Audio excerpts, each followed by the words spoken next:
السلام عليكم ورحمة الله وبركاته. ربي يسر ولا تعسر وتمم بالخير وبك نستعين يا فتاح. ربي اشرح لي صدري ويسر لي أمري واحلل عقدة من لساني يفقهوا قولي. سبحانك لا علم لنا إلا ما علمتنا إنك أنت العليم الحكيم. أرسله بالحق بشيرا ونذيرا. أما بعد فقد قال الله تعالى في كلامه القديم بالفرقان المجيد: أعوذ بالله من الشيطان الرجيم. بسم الله الرحمن الرحيم. وقل ربي أدخلني مدخل صدق وأخرجني مخرج صدق واجعل لي من لدنك سلطانا نصيرا. எல்லா புகழும் புகழ்ச்சியும் அகிலத்தை படைத்து பரிபாலிக்கக்கூடிய ரப்புல் ஆலமீன் அல்லாஹ்வுக்கே உரித்தாகுக. சலாமும் சலவாத்தும் சத்திய தூதர் சன்மார்க்க போதகர் நம் உயிரின் மேலான கண்மணி நாயகம் ரசூலுல்லாஹி ஸல்லல்லாஹு அலைஹி வஸல்லம் அவர்கள் மீதும் அவர்களுடைய வழிமுறைகளை பின்பற்றி நடந்த உத்தம சத்திய சஹாபாக்கள், தாபிஈன்கள், தபா தாபிஈன்கள், இமாம்கள், பெரியோர்கள், இந்த புனிதமான ஜும்மாவினுடைய எல்லா விதமான அற்புடைகளையும் ரப்புல் ஆலமீன் அல்லாஹ் நம் அனைவர்களுக்கும் தந்தருள்வானாக. கண்ணியத்திற்கும் மிகுந்த மரியாதைக்கும் உரிய அல்லாஹ்வின் நல்லடியார்களே, சென்ற வாரம் இந்த இஸ்லாமிய சமூகம் ஏன் பல்வேறுபட்ட நெருக்கடிகளுக்கும் பிரச்சனைகளுக்கும் ஆளாகின்றது, அதற்கு குர்ஆனிலும் ஹதீஸிலும் என்ன தீர்வு இருக்குகின்றது என்பது சார்ந்த ஒரு சில செய்திகளை நாம் பார்த்தோம். அதனுடைய தொடராக ரப்புல் ஆலமீன் அல்லாஹ்வுடைய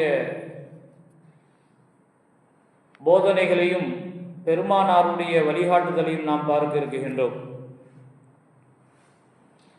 நபிகள் நாயகம் ரசூலுல்லாஹி ஸல்லல்லாஹு அலைஹி வஸல்லம் அவர்கள் மக்கமா நகரத்திலே 13 ஆண்டு காலங்கள் ஏகத்துவ இஸ்லாமிய அழைப்பு பணியை மேற்கொண்டார்கள். அந்த 13 ஆண்டு கால அழைப்பு பணியில் 500 நபர்கள் தான் இஸ்லாத்தை ஏற்றார்கள். அதற்கு பிறகு ரப்புல் ஆலமீன் அல்லாஹ்வுடைய உத்தரவுக்கு இணங்க மதீனா நகரத்திற்கு பெருமானார் ஸல்லல்லாஹு அலைஹி வஸல்லம் அவர்கள் ஹிஜ்ரத் சென்றார்கள். அந்த ஹிஜ்ரத் செல்லும் பொழுது அல்லாஹ்விடத்திலே பெருமானார் ஸல்லல்லாஹு அலைஹி வஸல்லம் அவர்கள் ஒரு துஆவை கேட்டார்கள். அதே அல்லாஹ் சுப்ஹானஹு வ தஆலா அல் குர்ஆன் ஷரீஃபிலே சூரா பனி இஸ்ராயில் என்ற சூறாவிலே இதை குறிப்பிட்டுகின்றார். வகுர் ரப்பி அதுகில்னி முதுகல சிதுகின் வ அஹ்ருஜ்னி முஹ்ரஜ சிதுகின் வஜஅல்னி மின் லதுன்க சுல்தானன் நஸீரா. யா அல்லாஹ், நான் வெளியேறிய பூமியும் கண்ணியமானது, நான் இப்பொழுது நுழைந்திருக்கக்கூடிய இந்த மதீனா நகரமும் கண்ணியமானது. வஜஅல்னி மின் லதுன்க சுல்தானன் நஸீரா. நான் மதீனா நகரத்துக்கு சென்றதும் உன் உதவி பெற்ற அரசியல் சக்தியை எனக்கு நீ தர வேண்டும் என்று அல்லாஹ்விடத்திலே பெருமானார் ஸல்லல்லாஹு அலைஹி வஸல்லம் அவர்கள் துஆ கேட்டார்கள். அருமையானவர்களே, இன்று இந்த சமூகம் பல்வேறுபட்ட நெருக்கடிகளுக்கும் பிரச்சனைகளுக்கும் பல்வேறுபட்ட அடக்குமுறைகளுக்கும் சிஏஏ, என்ஆர்சி, இப்போது வந்திருக்கக்கூடிய எஸ்ஐஆர் போன்ற இது போன்ற பிரச்சனைகள் இந்த சமூகத்தை நோக்கித்தான் அனைத்து சட்டங்களும் அவிழ்த்து விடப்பட்டு இருக்குகின்றது. அனைத்து சட்டங்களும் இந்த சமூகத்தை நசுக்குவதற்காக வேண்டி அழித்தொழிப்பதற்கு உண்டான ஒரு வேலையாகத்தான் இருக்குகின்றது. எனவே பெருமானார் ஸல்லல்லாஹு அலைஹி வஸல்லம் அவர்கள் மக்கமா நகரத்திலே 13 ஆண்டுகள் இஸ்லாமிய தாவா பணியை அவர்கள் மேற்கொண்டு அவர்களை அங்கீகரித்தவர்கள் வெறும் 500 நபர்கள் தான். மதீனா நகரத்திற்கு நுழைவதற்கு முன்பே அரசியல் சக்தி எனக்கு நீ தருவாயாக என்று அல்லாஹ்விடத்திலே பெருமானார் துவா கேட்டார்கள் என்று சொன்னால், அந்த அரசியலை கையில் நாம் எடுத்தால்தான் சமூகத்தினுடைய கல்வியை நாம் பலப்படுத்தலாம், இந்த சமூகத்தினுடைய பொருளாதாரத்தை நாம் பலப்படுத்தலாம், இந்த சமூகத்தை கட்டமைக்கலாம், இந்த சமூகத்தினுடைய உரிமைகளை பெறலாம். எனவே அரசியல் என்பது இந்த சமூகத்திற்கு தேவையான விஷயம். பெரியோர்களே, சகோதரர்களே, அரசியல்லாம் நமக்கு எதுக்கு? அது ஒரு சாக்கடை. நம்ம வாட்டில் ஆன்மீகத்தில் அல்லாஹ்வை தொழுதமா அப்படின்ட்டு நாம் ஒதுங்கியதின் காரணமாகத்தான் இன்று பல்வேறுபட்ட நெருக்கடிகளுக்கு இந்த சமூகம் தள்ளப்பட்டு இருக்குகின்றது. கண்ணியத்துக்குரியவர்களே, பைத்துல் முகத்தஸை கட்டி முடித்த பொழுது சுலைமான் அலைஹிஸ்ஸலாம் அவர்களிடத்திலே அல்லாஹ் சுப்ஹானஹு வ தஆலா சுலைமான் அவர்களே உங்களுக்கு என்ன வேண்டும் என்று கேட்டார். பொதுவாக மஸ்ஜித் என்பது அல்லாஹ்வுக்கு மிகவும் விருப்பமான இடம். அந்த மஸ்ஜிதை கட்டி முடித்ததற்கு பிறகு எவ்வளவு பெரிய சந்தோஷத்தில் ரப்புல் ஆலமீன் அல்லாஹ் இருப்பான். பைத்துல் முகத்தஸை சுலைமான் அலைஹிஸ்ஸலாம் அவர்கள் கட்டி முடிக்கின்றார்கள். அந்த மகிழ்ச்சியில் சுலைமான் அலைஹிஸ்ஸலாம் அவர்களிடத்தில் அல்லாஹ் சுப்ஹானஹு வ தஆலா சுலைமான் அவர்களே உங்களுக்கு என்ன வேண்டும்? கிடைத்த சந்தர்ப்பத்தை நழுவ விடக்கூடாது. சுலைமான் அலைஹிஸ்ஸலாம் அவர்கள் 3 விஷயத்தை அல்லாஹ்விடத்திலே கேட்டார்கள். ஹுக்குமன் யுசாதிஃபு ஹுக்குமா, யா அல்லாஹ், நான் வாழ்நாள் முழுவதும் வழங்கக்கூடிய எந்த ஒரு விஷயத்திற்கும் நான் தீர்ப்பு செய்தால் அந்த தீர்ப்பு உன்னுடைய தீர்ப்பாக இருக்க வேண்டும், அந்த தீர்ப்பிற்கு எந்த விதமான மறுப்பும் இருக்கக்கூடாது, அப்படிப்பட்டது எனக்கு வேண்டும் என்று சுலைமான் அலைஹிஸ்ஸலாம் அவர்கள் அல்லாஹ்விடத்திலே கேட்டார்கள். இரண்டாவதாக சுலைமான் அலைஹிஸ்ஸலாம் அவர்கள் கேட்டார்கள், முல்கன் லா யம்பகி மின் பகதி, எனக்கு ஆட்சி அதிகாரம் வேண்டும் யா அல்லாஹ். அல்லாஹ்விடத்திலே சுலைமான் அலைஹிஸ்ஸலாம் அவர்கள் கேட்டார்கள், முல்கன் லா யம்பகி மின் பகதி, எனக்கு ஆட்சி அதிகாரம் வேண்டும். எப்படிப்பட்ட ஆட்சி அதிகாரம் என்று சொன்னால், எனக்கு பின்னால் யாரும் அது மாதிரியான ஆட்சியை செய்திருக்க கூடாது, அப்படிப்பட்ட ஆட்சி அதிகாரத்தை நீ எனக்கு கொடு என்று சுலைமான் அலைஹிஸ்ஸலாம் அவர்கள் அல்லாஹ்விடத்திலே துவா கேட்டார்கள். மூன்றாவதாக மக்ஃபிரத்தின், எனக்கு மன்னிப்பை கொடு, கையவுமின் வலதத்துக்கு உம்முகு, அன்று பிறந்த பாலகனாக நான் உன்னுடைய தர்பாரில் வந்து நிற்க வேண்டும், அப்படிப்பட்ட மன்னிப்பை எனக்கு கொடு என்று சுலைமான் அலைஹிஸ்ஸலாம் அவர்கள் அல்லாஹ்விடத்திலே இந்த 3ஐயும் கேட்டதாக நாம் பார்க்க முடிகின்றது. இங்கே முக்கியமானது ஆட்சி அதிகாரத்தை எனக்கு கொடு யா அல்லாஹ். நபிமார்கள் கேட்டு இருக்கின்றார்கள். அதிலும் குறிப்பாக சுலைமான் அலைஹிஸ்ஸலாம் அவர்கள் கேட்டார்கள், அவர்களுக்கு ரப்புல் ஆலமீன் அல்லாஹ் கொடுத்த ஆட்சி அதிகாரம் வேறு யாருக்கும் வழங்கப்படவில்லை. பறவைகளுடைய பாசைகள் அவர்களுக்கு தெரியும். சுலைமான் அலைஹிஸ்ஸலாம் அவர்களுக்கு பறவைகளுடைய பாசைகள் தெரியும். சூரா நம்ல் என்று சொல்லக்கூடிய எறும்பு அப்படின்னு சொல்லக்கூடிய ஒரு அத்தியாயம் குர்ஆன்ல இருக்குது. லா யதுகுலு லா யாத்திமன்னக்கும் சுலைமானு, குர்ஆனிலே அல்லாஹ் சொல்வான், சுலைமான் அலைஹிஸ்ஸலாம் அவர்களும் சுலைமான் அலைஹிஸ்ஸலாம் அவர்களுடைய பட்டாளர்களும் வருகின்றார்கள். லா யாத்திமன்னக்கும் சுலைமானு வ ஜுனூதுஹு, நீங்கள் இருப்பதை அவர்கள் அறிய மாட்டார்கள், எனவே உங்களுடைய இருப்பிடத்திற்குள், உங்களுடைய பொந்துக்குள், உங்களுடைய இருப்பிடத்திற்குள் நீங்கள் நுழைந்து விடுங்கள் என்று தலைமை எறும்பு பேசிய செய்தியை சுலைமான் அலைஹிஸ்ஸலாம் அவர்கள் கேட்டு இருக்கின்றார்கள் என்று அல் குர்ஆன் ஷரீஃப் நமக்கு சொல்லுகின்றது. ஆக அந்த அளவிற்கு ரப்புல் ஆலமீன் அல்லாஹ் அவருடைய துஆவை அங்கீகரித்தான். யாருக்கும் வழங்காத ஆட்சி அதிகாரத்தை அவர்களுக்கு வழங்கினார். இதைத்தான் பெருமானார் ஸல்லல்லாஹு அலைஹி வஸல்லம் அவர்கள் மக்கமா நகரத்திலிருந்து மதீனா நகரத்திற்கு வந்த பொழுது, எனக்கு ஆட்சி அதிகாரத்தை நீ வழங்குவாயாக என்று அல்லாஹ்விடத்திலே பெருமானார் ஸல்லல்லாஹு அலைஹி வஸல்லம் அவர்கள் கேட்டார்கள். அருமையானவர்களே, மதீனாவுக்கு வந்ததுக்கு பிறகுதான் ஏராளமான மஸ்ஜிதுகளை பெருமானார் ஸல்லல்லாஹு அலைஹி வஸல்லம் அவர்கள் கட்டினார்கள். மஸ்ஜிதுல் குபா, மஸ்ஜிதுல் போன்ற பெரும் பெரும் மஸ்ஜிதுகளை, அதிகமான மஸ்ஜிதுகளை பெருமானார் ஸல்லல்லாஹு அலைஹி வஸல்லம் அவர்கள் கட்டினார்கள். அரசியலுடைய சக்தி கிடைத்தது என்று சொன்னால், மக்காவிலிருந்து வரும் பொழுது முஸ்லிமானவர்கள் வெறும் 500 நபர்கள். மதீனாவுக்கு வந்ததும் 1500 நபர்கள் தான் இருந்தார்கள் முஸ்லிம்களாக. 10 வருடத்திற்கு பிறகு அரசியல் அதிகார சக்தி அவர்களின் இருந்ததின் காரணமாக அவர்கள் ஹஜ்ஜுக்கு செல்லும் பொழுது 1,24,000 சஹாபாக்களை அழைத்து கொண்டு சென்றார்கள் என்று வரலாறுகள் நமக்கு பேசிக்கொண்டு இருக்கின்றது. கண்ணியத்துக்குரிய பெரியோர்களே, சகோதரர்களே, அரசியலுடைய ஆளுமை இந்த சமூகத்திற்கு தேவை. அந்த அரசியலுடைய ஆளுமை நமக்கு வந்துவிட்டது என்று சொன்னால், இது போன்ற நெருக்கடிகள், இது போன்ற இந்த சமூகத்தை குறிவைத்து வைக்கக்கூடிய எல்லா விதமான சட்டங்களையும் தவிடுபடியாக ஆக்குவதற்கு அந்த அரசியல் சக்தி உறுதுணையாக இருக்கும். அருமையானவர்களே, தமிழ்நாட்டிலே 50 லட்சம் முஸ்லிம்கள் இருக்குகிறோம். இந்தியா முழுக்க 17% முஸ்லிம்கள் இருந்து கொண்டு இருக்கின்றோம். அவர்களுடைய கணக்கின் அடிப்படையில் குறைத்து 13% முஸ்லிம்கள் தான் இருக்குகின்றார்கள் என்று குறைத்து முஸ்லிம்களுடைய கணக்கு விகிதாச்சாரங்களை குறைத்து மதிப்பிட்டு சொல்கின்றார்கள். அதன் அடிப்படையில் நாம் பார்க்கக்கூடிய நேரத்திலே 20 கோடி முஸ்லிம்கள் இந்த இந்திய தேசத்திலே நாம் வாழ்ந்து கொண்டு இருக்கின்றோம்.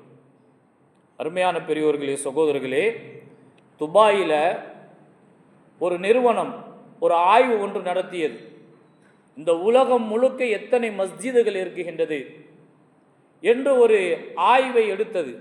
அதில் 38 லட்சம் பள்ளிவாசல் உலகம் முழுக்க இருக்குகின்றது என்ற ஆய்வை அவர்கள் எடுத்து முதலிடத்தில் இந்தோனேசியாவில் தான் 8 லட்சம் பள்ளிவாசல்கள் இருக்குகின்றது என்ற ஆய்வு அறிக்கையை துபாயினுடைய நிறுவனம் வெளியிட்டு இருக்குகின்றது.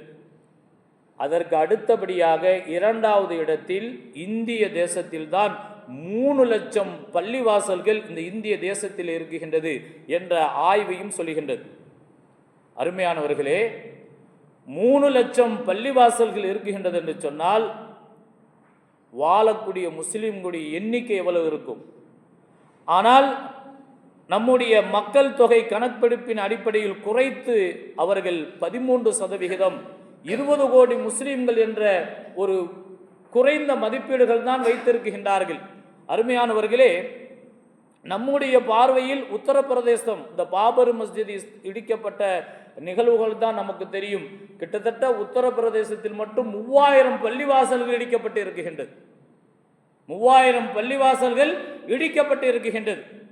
அருமையான பெரியோர்களே, சகோதரர்களே, இந்த இந்திய தேசத்தில் 20 கோடி முஸ்லிம்கள் வாழ்ந்து இந்த அரசியல் கால் ஊன்ற முடியவில்லையே, இதற்கெல்லாம் என்ன காரணம் என்பதை நாம் சிந்தித்து பார்க்க வேண்டும். பெரியோர்களே, சகோதரர்களே, அருமையானவர்களே, பெருமானார் ஸல்லல்லாஹு அலைஹி வஸல்லம் அவர்கள் வஃபாத்தான பொழுது ஒரு செய்தியை ஸல்லல்லாஹு அலைஹி வஸல்லம் அவர்கள் சொன்னார்கள்.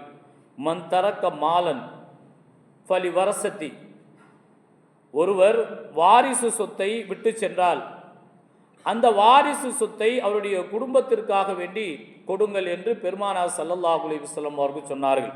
வமன் தரக்க தைனன் ஃப இலைய, யாராவது இந்த சமூகத்தில் கடனை விட்டு சென்றார்கள் என்று சொன்னால் இந்த அரசாங்கமே அந்த கடனை அடைக்கும் என்று பெருமானார் ஸல்லல்லாஹு அலைஹி வஸல்லம் அவர்கள் அந்த அளவுக்கு இந்த சமூகத்தினுடைய மக்களை தன்னிறைவு பெற்ற மக்களாக, அவர்களுக்கு ஏதாவது ஒரு துன்பம், ஏதாவது ஒரு துயரத்தில் அவர்கள் அகப்பட்டிருந்தால் அதை விடுவிக்கக்கூடிய ஒரு அரசாங்கமாக பெருமானார் ஸல்லல்லாஹு அலைஹி வஸல்லம் அவர்கள் உருவாக்கிய அரசாங்கம் இருந்திருக்கின்றது. பெருமானார் ஸல்லல்லாஹு அலைஹி வஸல்லம் அவர்கள் சொன்னார்கள், இந்த மதீனா நகரத்திலே ஒரு முஸ்லிம் கூட ஏழையாக இருக்க மாட்டார்கள், ஜக்காத் வாங்குவதற்கு யாரும் இருக்க மாட்டார்கள் என்று ஸல்லல்லாஹு அலைஹி வஸல்லம் அவர்கள் சொன்னார்கள். இது பெருமானாருடைய வஃபாத்திற்கு பிறகு முதல் நூற்றாண்டிலே, அப்பொழுது உமர் இப்னு அப்துல் அஜீஸ் ரஹ்மத்துல்லாஹி அலைஹி அவருடைய ஆட்சி காலங்களிலே ஜக்காத்து பொருட்களை கொடுக்குகின்றார்கள். அந்த ஜக்காத்து பொருளை பெறுவதற்குண்டான ஆட்கள் யாரும் கிடையாது. அந்த அளவுக்கு எல்லோரும் தன்னிறைவு பெற்று வாழ்ந்தார்கள். ஏழைகள் யாருமே கிடையாது.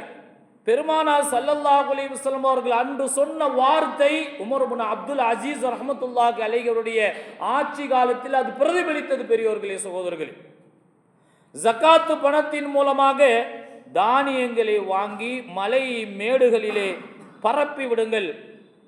எங்கள் நாட்டை கடந்து செல்லக்கூடிய பறவைகள் கூட பசியோடு போகக்கூடாது என்று உமர் இப்னு அப்துல் அஜீஸ் ரஹ்மத்துல்லாஹி அலைஹி அவர்கள் கட்டளையிட்டார்கள் என்று நாம் பார்க்க முடிகின்றது. அருமையானவர்களே, இப்படி அரசியலை கற்றுக் கொடுத்தது பெருமானாருடைய சமூகம். அதிலும் குறிப்பாக அபூபக்கர் ரலியல்லாஹு தஆலா அன்ஹுவிடமிருந்து உமர் இப்னு அப்துல் அஜீஸ் ரஹ்மத்துல்லாஹி அவர்கள் உட்பட இந்த அரசியலை எப்படி வழிநடத்த வேண்டும், அந்த அரசியல் சக்தி நமக்கு தேவை என்பதை எப்படியெல்லாம் அவர்கள் உணர்த்தினார்கள் என்பதை நாம் சிந்தித்து பார்க்க வேண்டும். பெரியோர்களே, சகோதரர்களே, இன்று நமக்குள் எத்துணை பிளவுகள், 48 கட்சிகள். தமிழ்நாட்டில் மட்டும் 48 கட்சி. ஒன்னொன்னுக்கும் நான் தான் தலைவர், எனக்கு தான் அந்த தலைமை பொறுப்பு வேண்டும் என்று சொல்லி இன்று பிளவுபட்டு கொண்டு இந்த சமுதாயத்தை காலம் முழுக்க, நம்மெல்லாம் கொஞ்சம் நினச்சி பார்த்தோன்னா நம்ம பிறந்ததுலேருந்து இதே நிலைமையாக தான் இருக்குது. ஏதாவது ஒரு பிரச்சனை நடந்துக்கிட்டு தான் இருக்குது. நீங்கள் யோசிச்சு பாருங்கள், நம்ம பிறந்ததிலிருந்து ஏதாவது ஒரு பிரச்சனை எதிரிகள் மூலமாக, ஏதாவது ஒரு சட்டத்தின் மூலமாக நம்மை நசுக்குவதற்கு, ஏதாவது ஒரு விஷயத்தின் மூலமாக நம்மை அழித்தொழுவதற்குண்டான அனைத்து விதமான முயற்சிகளும் மேற்கொள்ளப்படுகின்றதா இல்லைங்களா? அருமையானவர்களே, ஒவ்வொரு தலைமையும் திறமையானவர்கள்தான், அதில் எந்த விதமான மறுப்பும் கிடையாது. ஆனால் அனைத்தையும் ஒரு கொடிக்குள் கொண்டு வரக்கூடிய திறமை நம்மிடத்தில் வர வேண்டும். ஒருவர் சொன்னால் எல்லோரும் ஐக்கியமாகி அதற்குள் கட்டுப்படக்கூடிய ஒரு தலைமை நம்மிடத்திலே வந்தது என்று சொன்னால், அப்பொழுதுதான் இந்த சமூகம் வீறிட்டு எழுந்து எல்லா விதமான நெருக்கடிகளுக்கும் உண்டான முற்றுப்புள்ளியை வைப்பதற்கு காரணமாக இருக்கும். உஸ்மான் ரலியல்லாஹு தஆலாவுடைய ஆட்சி காலம், அவர்கள் குறித்து பெருமானார் ஸல்லல்லாஹு அலைஹி வஸல்லம் அவர்கள், துக்தலு அன்த மதுலூமுன், உஸ்மானே, நீங்கள் அநியாயமாக உங்களை கொல்வார்கள். அப்படி நீங்கள் கொல்லப்படும் பொழுது இரத்தத்தினுடைய ஒரு துளி ஃபஸயக்ஃபீகுமுல்லாஹு அப்படின்னு சொல்லக்கூடிய குர்ஆனுடைய வசனத்தில் அது தெளிக்கும் என்றார்கள் ஸல்லல்லாஹு அலைஹி வஸல்லம். உங்கள் இரத்தம் தெரித்த அந்த குர்ஆனுடைய பிரதி கியாமத் நாள் வரை பாதுகாக்கப்படும் என்று பெருமானார் ஸல்லல்லாஹு அலைஹி வஸல்லம் அவர்கள் சொன்னார்கள். அப்படிப்பட்ட நெருக்கடியான சூழ்நிலைகளிலும் உயிரை விட்டுவிடு அல்லது ஆட்சியை நீ விட்டுவிடு என்று கேட்பார்கள் என்று ஸல்லல்லாஹு அலைஹி வஸல்லம் அவர்கள் சொன்னார்கள். உயிரை விட்டுவிடு அல்லது ஆட்சியை நீ விட்டுவிடு. பெருமானார் ஸல்லல்லாஹு அலைஹி வஸல்லம் அவர்கள் சொன்னார்கள், நீங்க ஆட்சியை விட்டால் உங்களுடைய உயிர் தப்பிவிடும், ஆனால் இந்த உம்மத்து பிளவுபட்டு விடும். அதற்கு பதிலாக நீங்கள் இந்த உம்மத்துக்காக வேண்டி நீங்கள் உங்களுடைய உயிரை கொடுங்கள் என்று பெருமானார் ஸல்லல்லாஹு அலைஹி வஸல்லம் அவர்கள் சொல்லி இருந்தார்கள். உஸ்மான் ரலியல்லாஹு தஆலாவுடைய ஆட்சி காலகட்டம், வெள்ளிக்கிழமை இது போன்ற புனிதமான நாள், மஸ்ஜிதிலே குர்ஆன் ஓதிக்கொண்டு இருக்கின்றார்கள் உஸ்மான் ரலியல்லாஹு தஆலா. அப்பொழுது உஸ்மான் ரலியல்லாஹு தஆலா அவர்களை வந்து வெட்டுகின்றார்கள். அருமையான பெரியோர்களே, சகோதரர்களே, குற்றுயிரும் கொலையுருமாக உஸ்மான் ரலியல்லாஹு தஆலா அவர்கள் கிடக்குகின்றார்கள். உஸ்மான் ரலியல்லாஹு தஆலாவுடைய மனைவி தண்ணீர் கொடுக்கும் பொழுது, தண்ணீரை நீங்கள் குடிங்கள் என்று அவருடைய மனைவி கொடுக்கும் பொழுது உஸ்மான் ரலியல்லாஹு தஆலா அவர்கள் சொன்னார்கள், நான் நோன்பு வைத்திருக்கிறேன், நான் நோன்பு வைத்திருக்கிறேன் என்றார்கள். இந்த மாதிரி நேரத்தில் நீங்கள் நோன்பா வைப்பது நோன்பை நீங்கள் விட்டு விடுங்கள் என்று உஸ்மான் ரலியல்லாஹு தஆலாவுடைய மனைவி சொல்லக்கூடிய நேரத்திலே பெருமானார் ரசூலை கரீம் ஸல்லல்லாஹு அலைஹி வஸல்லம் அவர்கள் என்னுடைய கனவில் தோன்றி சொன்னார்கள், உஸ்மானே, சஹர் துன்யாவில், இஃப்தார் ஆகிரத்தில் என்று ஸல்லல்லாஹு அலைஹி வஸல்லம் அவர்கள் சொன்னார்கள். எனவே நோன்பு நோற்ற நிலையில்தான் உஸ்மான் ரலியல்லாஹு தஆலாவுடைய உயிர் பிரிந்தது என்று வரலாறுகளை நாம் பார்க்க முடிகின்றது. இந்த உம்மத்துக்காக வேண்டி தன்னுடைய உயிரை அர்ப்பணம் வைத்தார்கள் உஸ்மான் ரலியல்லாஹு தஆலா அவர்கள். சஹாபாக்கள் எங்குமே தோற்றது கிடையாது. இஸ்லாமிய வரலாறுகளை நாம் எடுத்து புரட்டி பார்க்கக்கூடிய நேரத்திலே எங்குமே தோற்றது கிடையாது சஹாபாக்கள். ஆனால் ஒரு இடத்தில் தோற்றார்கள். குர்ஆனிலே ஆல இம்ரான் என்று சொல்லக்கூடிய வசனத்திலே ரப்புல் ஆலமீன் அல்லாஹ் இந்த சம்பவத்தை விவரிக்கின்றான். எப்பொழுது தோற்றார்கள்? உஹது யுத்தம். சஹாபாக்கள் அந்த யுத்தத்திலே தோல்வியை தழுவினார்கள். 70 சஹாபாக்கள் கொல்லப்பட்டார்கள். 70 சஹாபாக்கள் கைதிகளாக பிடிக்கப்பட்டார்கள். 400 சஹாபாக்கள் அவர்களுடைய கைகளும் கால்களையும் இழந்து அவர்கள் தவித்தார்கள். கண்மணி நாயகம் ரசூலுல்லாஹி ஸல்லல்லாஹு அலைஹி வஸல்லம் அவருடைய பல் ஷஹீதாக்கப்பட்டது, உடைக்கப்பட்டது இந்த உஹதுடைய யுத்தத்தில் தான். அப்பொழுது சஹாபாக்கள் எல்லாம் அன்னாஹாதா, எங்களுக்கு ஏன் இப்படி நடக்குகின்றது என்று புலம்பி தவித்தார்கள். அப்பொழுது ரப்புல் ஆலமீன் அல்லாஹ் மின் இந்தி அன்ஃபுசிக்கும், அல்லாஹ் சுப்ஹானஹு வ தஆலா அவர்கள் கேட்ட அந்த கேள்விக்கு எங்களுக்கு ஏன் இப்படி நடக்குகின்றது என்று கேட்கக்கூடிய நேரத்திலே மின் இந்தி அன்ஃபுசிக்கும், அது உங்களால் தான் நடந்தது என்று அல்லாஹ் பதில் கொடுத்தான் என்று அல் குர்ஆனுடைய வசனம் நமக்கு தெரிவிக்கின்றது. காரணம் என்ன? ஒரு சிறு தவறு. பெருமானார் ரசூலை கரீம் ஸல்லல்லாஹு அலைஹி வஸல்லம் அவர்கள் நான் சொல்லும் வரை நீங்கள் அந்த இடத்தை விட்டு நீங்கள் கீழிறங்கக்கூடாது, நகரக்கூடாது என்று பெருமானார் ஸல்லல்லாஹு அலைஹி வஸல்லம் அவர்கள் பணித்திருந்த கட்டளைக்கு மாற்றமாக அவர்கள் கீழிறங்கினார்கள். எங்கோ போரிலே நாம் வெற்றியை பெற்றுவிட்டோமோ, இனி என்ன நமக்கு வேலை என்பதாக சொல்லி அவர்கள் கீழே இறங்கினார்கள். விரண்டோடிய எதிரிகள் பின்புறமாக ஏறி தாக்க ஆரம்பித்தார்கள். உஹது யுத்தம் மிகப்பெரிய தோல்வியில் முடிந்ததாக வரலாறுகள் நமக்கு தெரியும். அருமையான பெரியோர்களே, சகோதரர்களே, ஆக ஒரு சிறு தவறு, தலைமைக்கு கட்டுப்படுதல் என்ற நிலை இல்லாததின் காரணமாக, நம்மிடத்திலே ஆலோசனை என்று சொல்லக்கூடிய அந்த குணம் இல்லாததின் காரணமாகத்தான் இன்று தோல்விகளை, நெருக்கடிகளை நாம் சந்தித்துக் கொண்டு இருக்கின்றோம். ஆலோசனை இல்லாமல், தலைமைக்கு கட்டுப்படாமல் நாம் ஒரு காரியத்தில் இறங்கினோம் என்று சொன்னால் அது நிச்சயமாக தோல்வியில் தான் முடியும். வரலாறுகள் நமக்கு ஆதாரங்களாக இருந்து கொண்டு இருக்கின்றது. பெரியோர்களே, குர்ஆன் ஷரீஃபில் ரப்புல் ஆலமீன் அல்லாஹ் இதா ஃபஷில்தும், நீங்கள் கோலையாகி விட்டீர்கள், வதனாஸஅதும், நீங்கள் சண்டை போட்டுக்கொண்டு பிளவுபட்டு விட்டீர்கள், ஃபஅஸைதும் மின் பஅதி, நீங்கள் பாவம் செய்து விட்டீர்கள், மா அராக்கும் மா துஹிப்பூன மின்கும் மா யுரிது துன்யா, உலக ஆசையிலே நீங்கள் மூழ்கி போய்விட்டீர்கள். எனவே தான் உங்களுக்கு பிரச்சனைகளும் நெருக்கடிகளும் வருகின்றது. இதிலிருந்து நீங்கள் மீண்டு வரும் பொழுதுதான் உங்களுக்கு வெற்றி கிட்டும் என்ற செய்தியை இந்த அல் குர்ஆன் ஷரீஃபின் மூலமாக வல்ல ரப்புல் ஆலமீன் அல்லாஹ் நமக்கு உணர்த்தி காட்டுகின்றான். பெரியோர்களே, சகோதரர்களே, ஆக இந்த உலகத்தில் நாம் நெருக்கடி இல்லாமல், பிரச்சனை இல்லாமல், வரக்கூடிய பிரச்சனைகளை சமாளிப்பதற்கு அரசியல் அதிகாரம் நமக்கு வேண்டும். இன்னைக்கு பீகாரில் வந்திருக்கக்கூடிய ரிசல்ட்டை எண்ணி பாருங்க. யார் வந்திருக்கிறா, என்ன சூழ்ச்சிகள் கையாளப்பட்டது, இப்படி அவர்களுடைய அஜெண்டாக்களை திட்டம் போட்டுக்கொண்டு நிறைவேற்றி அதிலே வெற்றி பெற்றுக் கொண்டு இருக்கின்றார்கள் என்பதை இந்த சமூகம் உணர வேண்டும். இனிமேலாவது விழித்துக் கொள்ள வேண்டும். வல்ல அல்லாஹ் இந்த சமூகத்தை பாதுகாத்து நல்லருள் புரிவானாக. வாஹிர் தாவானா அல்ஹம்துலில்லாஹ்.